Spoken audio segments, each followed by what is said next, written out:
Microsoft just gave us another perfect example of why they cannot be trusted with taking screenshots of all your activity. If you don't know what I'm talking about, I have a couple videos explaining Windows Recall, and I'll link a comment here to the first video. Someone's online life doesn't maybe necessarily seem like that big of a deal, but we're talking people's email accounts that they used for everything. It's important to note that despite your feelings on the situation that kind of prompted this applies to you. This applies to everybody, because the point is Microsoft acted unilaterally against individuals, not because they did anything illegal or wrong, just because it decided it didn't like what they were doing. It didn't like that they were calling family members in a certain area of the world.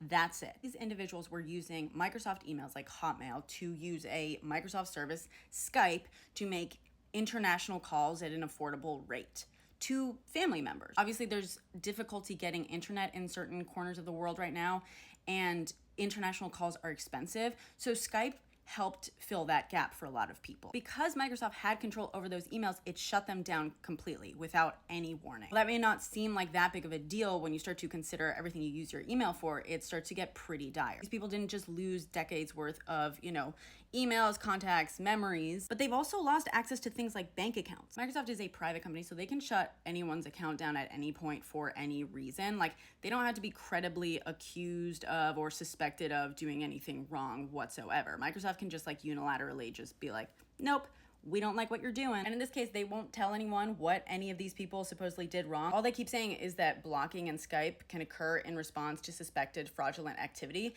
but they don't explain that any further. Basically, these individuals committed the cardinal sin of having family members who live in an inconvenient part of the world.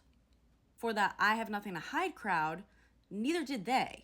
If Microsoft can cause this much harm to an individual's life just by flipping a single switch on one email account because they don't like the geographic location of their wife and kids that they are making calls to, imagine what else they can do with screenshots of everything you do. Imagine what other excuses they can find to completely fuck with you. You may agree with the reasoning behind these shutoffs, but what happens when you don't? What happens when your beliefs don't align with Microsoft's, which shouldn't be hard to imagine considering your interests rarely do?